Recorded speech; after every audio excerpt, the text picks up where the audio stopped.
that. You know it's being recorded, right? Whining. Clear blue. My kids blue. Okay. Okay. No giggles? Can I get that out? Check it out. Get all this out. Let's record that. Okay. So, can I ask a question before we start?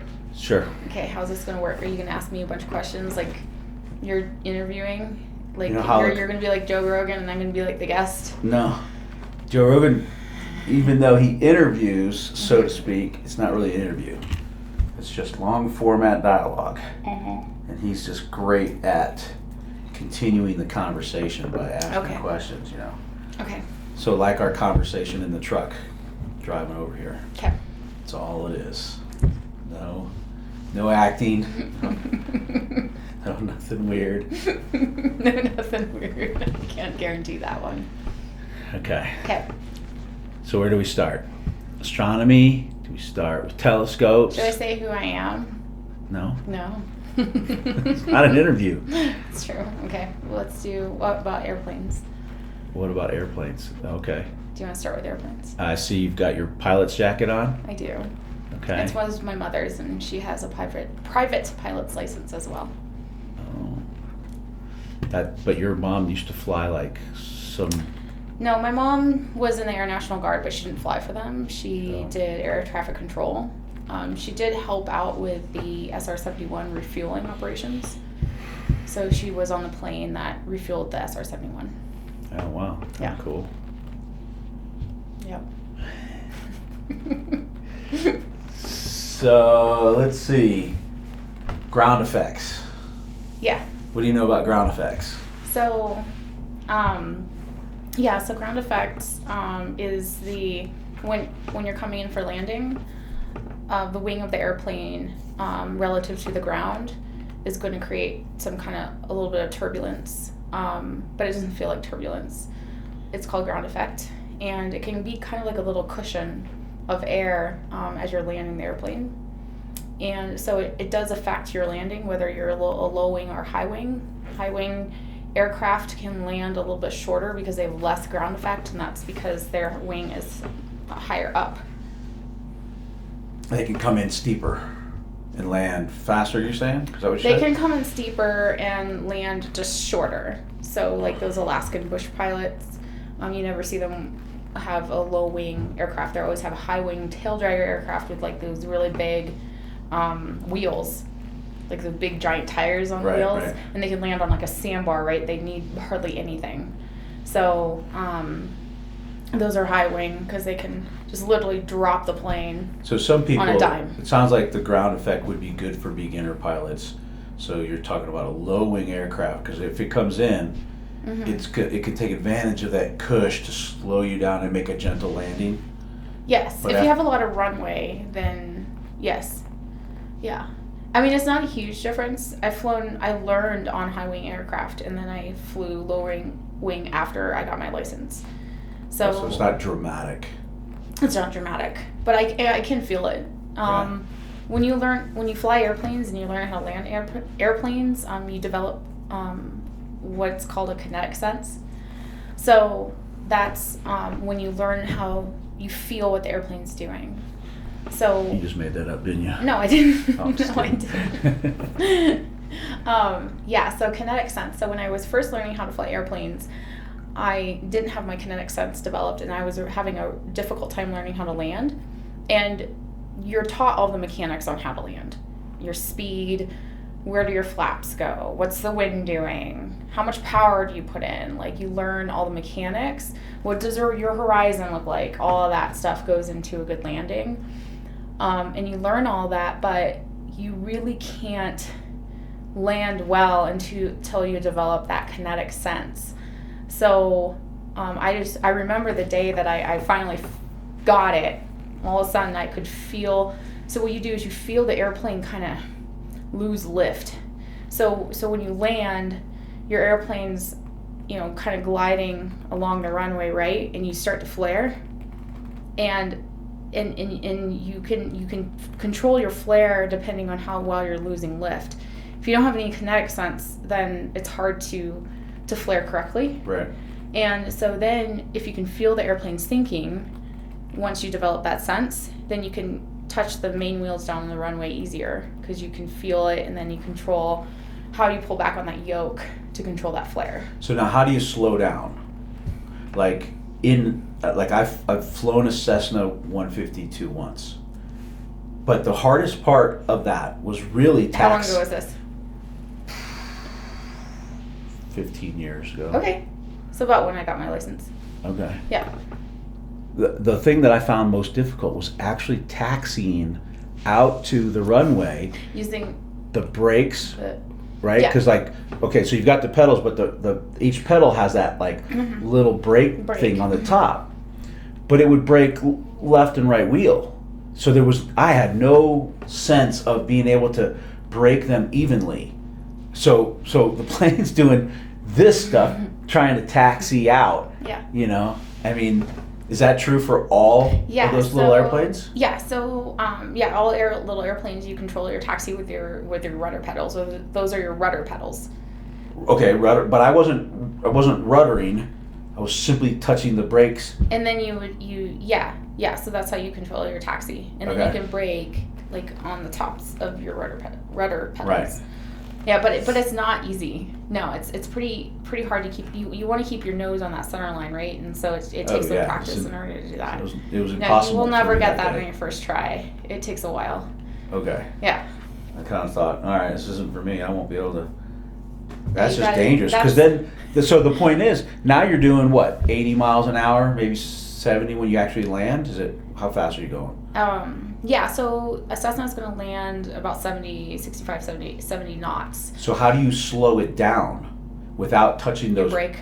So you literally have to be able to do that evenly, or you can flip your airplane on the runway, right? Because it'll go. Well, I mean, you learn how to have the right technique. When do you learn that? When you're learning to land airplanes. Okay. So that seems dangerous to me. It's a little sketchy. I'll try it though again. I actually have never thought of it that way. Like really? I've never thought, oh wow, after the airplane lands, I'm going to have a hard time braking and the plane's going to flip. Have you never had the plane go back and forth? Yeah, I have, but I can control it with rudder pedals. So if it does do that, I can correct it. By then pushing down the pedal, you're saying? Mm-hmm. Yeah. I don't know. It seems like that moment you got to now slow the thing down. If you don't hit those two brake pedals at the same time, the thing's darting left or right.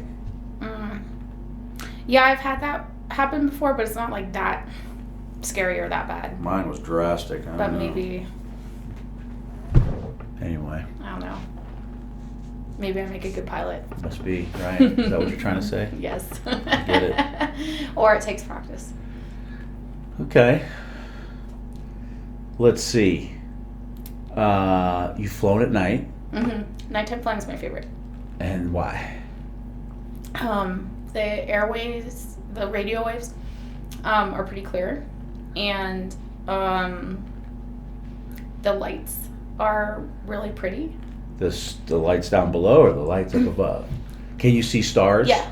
Better because there's no light pollution? I wouldn't say better, but Okay. it depends on how high you get, but there's still light pollution can affect what you see. But seeing the city lights is kind of cool. The city lights are cool. The runway lights are really cool. I did land at Denver International Airport once, and that was at night. Oh, at night? At night. And I did something called a stop and go. So they cleared me to land. I landed. I came to a full stop. On the runway? On the runway. And then you took off on this. So it's not a touch and go. It's a stop and go. And what's the point of that? Just to exercise stopping? Air traffic control told me to do it. Oh, I see. Okay. Was there a big long line of giant jets behind you honking at you? Get out of the way. No. That's not how it works. Okay. That's why they have air traffic control, which is what my mom did. Okay. Yeah. All right. So let's see. No conspiracies about Denver Airport that you're aware of? There's a lot of conspiracies about Denver Airport, but I'm not the best person to articulate those. None you believe? I I think the murals are funny looking. I think that if you go and like really look at those murals, then it's strange. Like, why do they have a guy with a gas mask on and people look like they're dying, and it's just not the apocalypse. And then you have the horse, right? Yeah. Lucifer. That's pretty badass. Not Lucifer, but is that how I spelled it? Yes. Lucifer. You did. Yeah. And I was like, no, it's Lucifer. Yeah. So this is a true story. It fell. The sculpture fell onto its creator and killed him. But it has these really cool, like the way the eyes reflect the red light. I think it's awesome. I love Lucifer. Yeah, I think some it's people cool wanted too. to, leave the airport. When I first got here, the first trip that I landed here, I sent pictures back to Connor because I was like taking all those pictures of because they're doing the construction, and they're like, underground bases, or are we just building tunnels? Oh yeah, I've lizards. heard that one. The conspiracy about how the tunnels are like some kind of underground base, and then I heard about the runway. The way the runways are arranged, it looks a little bit like a swastika. Right. I haven't tried to look at that on Google. Yeah. But they do say that that's connected by all these other bases underground. And they've got, I don't know, I forgot what they call the train. It's not maglev, but there is some sort of transport. I don't know if it's true or not. It'd be cool if it was, until one day we bust them and expose them. Why would that be cool? Because then it'll have to come out for the public. Then you could take a train from here to California instead of have to fly. Do you realize how the engineering required to like dig a tunnel from here to California? You're talking about underground with an old school tunnel digger? Yeah. But if they have tunnels like that, they didn't do it with the old boring machines. At least according to my conspiracy videos that I watch. I don't know how it works though. I'm sure we'll find out. So your favorite galaxy? The Andromeda Galaxy. Well, besides the Milky Way galaxy that we're in, the Andromeda Galaxy M31. And why? That's a good question. I don't really know. Just sounds it's close. Cool. We're going to collide with it. Oh, are we? Yeah. When? Tomorrow. Yeah. When is that collision happening? It's in several billion years from now. Several billion. I don't know exactly when that will happen, but unless, the Andromeda Galaxy and the Milky Way Galaxy are on a collision course. Currently, the Andromeda Galaxy is about 2.5 million light years away. Okay, so we just got to solve that problem, huh?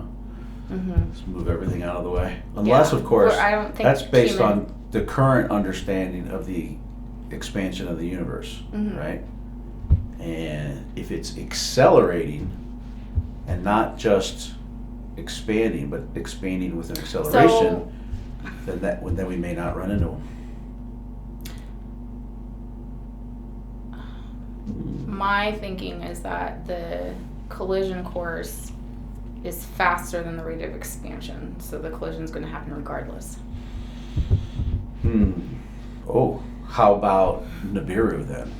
Any thoughts on Nibiru, the 10th planet out there, the one that's supposed to be on a... I would not be surprised if there's another planet orbiting the sun. We just have to figure out where it is exactly. Because there's a lot of ancient civilization documentation, call it, right? Like I think it's the Sumer tablets, something that talks about it being on a 3,600 year, the way they translate it.